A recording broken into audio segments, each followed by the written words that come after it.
Here's another little highlight for you when she sat down with Joy Reid, SOT 20. And you think this country is going to survive this regime? Only if we fight for the country we love. And listen, that's another piece of this, which is I really want to remind people of the light that is in each of us, even in these moments of darkness, especially in these moments of darkness. We have to remember nobody gives us our light. It's ours. So let's see it in ourselves. Let's see it in each other. It may be a little flicker right now because they're certainly trying to dim it.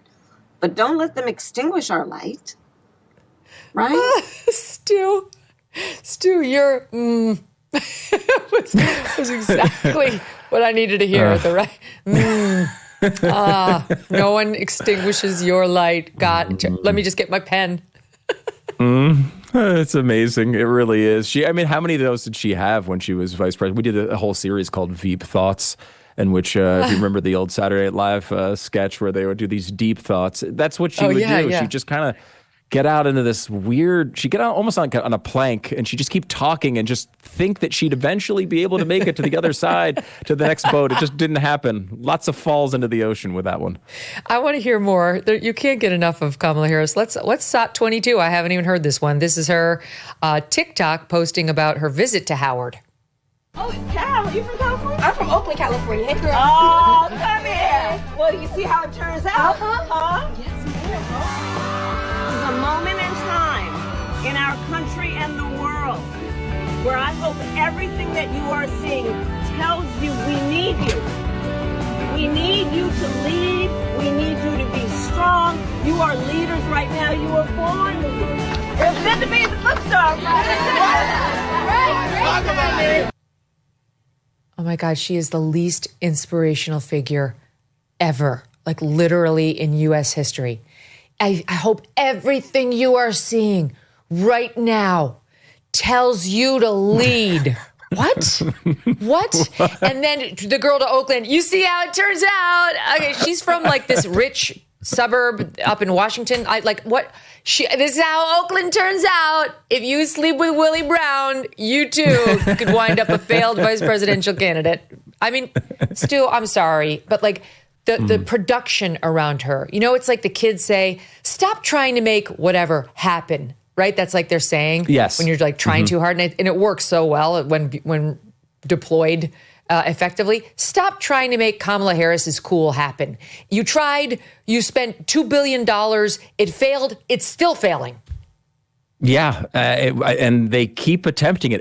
And I guess I ask you a question here, Megyn, which is, to what end? Like, what is the purpose of this? Well, a lot of people are saying she's running. A lot of people, like smart political people online, are saying all they're hearing here is telling them she's running for president again. I just can't believe she thinks this is a good idea, though. Her book title sort of hints to it. Like the book is filled with excuses as to the only reason she lost the election is because she only has 107 days to have everything come together. Now, I was there for this period. I remember how it went. I remember she actually got out to a lead about 30 days in. I think the shorter period of time would have worked much, much better for her. I was there when she picked Tim Walz as her vice presidential candidate in the most inexplicable decision in human history. That was part of this disaster. And I just don't think that's where people are. I mean, her answer on the Tim Walz thing was to say, well, I would have rather had Pete Buttigieg, but he was gay, which is strange. It puts her as the only person I've ever heard in my entire life, Megyn, to admit they didn't hire someone because they're gay. I mean, I know that's probably happened, sadly, but it's like she actually is the one person who's come out and said, yeah, that was technically illegal. If we're being honest, illegal. It's not lawful. If you or I did not hire somebody because of their sexuality, we could get sued. And yet she is blurting it out in her book to, I guess, pave the way for another run. I don't think there's any desire for her to come back. It's funny, after the Hillary Clinton loss, there was a lot of talk about her coming back in 2020, even some people remembering 2024. Trigger. Yeah, I know. It hurts to think about it. But I never was worried about that one, solely because I saw how much Democrats hated her. They didn't see her as, oh gosh, she was a great candidate. How did she lose? They saw her as a person who blew an election against a guy they couldn't believe they couldn't beat. That's how they saw her. And they didn't have any desire to bring her back. Kamala is sort of in that category, maybe not as extreme as Hillary. I think there are some people on the left who really think that maybe if she had full time for a campaign, it would have worked out better. But we saw her try to run for her own campaign. She had an incredible launch. Do you remember that, Megyn? I mean, it was highly publicized. She raised funds. She was a great fundraiser, and she remained to be a great fundraiser to the end, obviously. Billions of dollars they spent on that campaign. But to what end? It doesn't lead anywhere with her. It's just throwing money into a vapid wilderness. And I don't think the Democrats want to attempt that again. Well, here she is tuning up her message about Donald Trump. This is one of the things people are pointing to as alleged evidence that she's getting ready to run for president. It's from the Congressional Black Caucus Phoenix Awards on Saturday. SOT 21. A time such as this demands that we win the midterms and enforce checks and balances on this unchecked, incompetent, unhinged president. At a time such as this, it demands one thing for sure. We must fight fire with fire. What does that mean? That's what we're doing, you moron. That's why James Comey just got indicted. Like, what is she even talking about? Unhinged and incompetent. That's where she's going to go? This is why she should be the next nominee? I mean, it does seem to be the Democratic preference for what they want, unhinged and insane. But again, you come out of an area where we've been talking about political assassinations. They keep talking about how we're the ones raising the temperature. And then we get this fight fire with fire talk. I don't think that's the cause for any of these problems per se. But like, it's fascinating to see them kind of stumble their way through it. I don't think that message is going to to connect with people. I think the Democrats are done with her. Now, look, as someone who doesn't want her to win or any Democrat to win, I'd cheer her on. I hope she goes. Me too. It's I'm rooting her for her. and Jasmine Totally. Crockett on the same ticket. That's what I want. Same. I want Jasmine. Yeah, that would be fantastic. That's my ultimate Do choice. it. I would love it. Do it, please. I mean, again, either we'd win or it would completely sink our country, but we'd probably deserve it if we selected. But it would be fun. It would be a good time for you and me. Great content. I'll say that as we careened into the ocean. I mean, I can't wait. I can't wait for Democratic primary season to start, and it's kind of already starting. They're sort of popping up here and there. They're doing their little turf wars. I did think one interesting revelation in her book was on the day that Joe Biden told her he wasn't going to keep running and he was passing the baton to her, she started phone calling all these top Democrats to get their endorsement and their support so that there wasn't any sort of a fracture within the party and a mini primary push. And the one person who didn't pick up her call was Gavin Newsom, who just texted back, hiking, and then didn't ever call her back.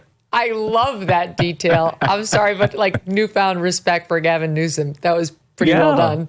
Yeah. That's the most likable moment I've ever seen from Gavin Newsom. I'm not going to get sucked into it, but I actually like that. It's true. She is. It's such a bizarre person. Like, the one thing she's very, very good at, and the entire reason outside of sleeping with Willie Brown, which led to her rise into the American political world, is she was really good at those backroom moments. She's really good at harassing people to support her. The backroom moments with Willie Brown, a little bit different. I'm not sure how good she was there. Really good. But like, she would have real challengers on the Democratic left, and she would go all across the community. She would harass them with phone calls. She would get their money. She would lock them in as fundraisers. She would lock in their support. She was really good at that. And she was very good in that moment, as Biden announced that, to go and make those moves and lock everybody up. I mean, you remember Barack Obama came out and said, I can't wait to see what process we'll come up with to find a nominee, very clearly saying, don't go down the Kamala road. She was able to lock that up regardless and was able to kind of push herself into that position. But once she gets into that position at every level, she's been terrible. she's never been popular. She's never been able to really win outside of hard left places where there was no challenger at all. And I just don't think this is a road the Democrats want to go down again. I do encourage it, though. She had some crazy comment in the book about how she really wishes that she had responded to Trump's "she's for they, them, I'm for you" ad better. And she wishes that she had come out and said, "I'm for we the people," as if that would have solved it. Like, she really feels, she came up with this line after the fact, like that, maybe that's going to make her run again, because she finally came up with the zinger, the Kamala Harris zinger she thought would have put her over the top. When inflation jumps, when you hear the national debt is over $37 trillion, do you ever think maybe now would be a good time to buy some gold? Whether as a hedge against inflation, peace of mind during global instability, or just for sensible diversification, Birch Gold Group believes every American should own physical gold. And so they created something special. Until September 30th, if you are a first-time gold buyer, Birch Gold is offering a rebate of up to $10,000 in free metals on qualifying purchases. To claim eligibility and start the process, request an info kit right now. Just text MK to the number 989898. Plus, Birch Gold can help you roll an existing IRA or 401k into one in gold, and you're still eligible for a rebate and free metals of up to $10,000. So make right now your first time to buy gold and take advantage of a rebate of up to $10,000 when you buy by September 30th. Text MK to 989898 to claim your eligibility and get your free info kit now. Thanks so much for watching. If you like what you just saw, hit the subscribe button for more clips and full episodes.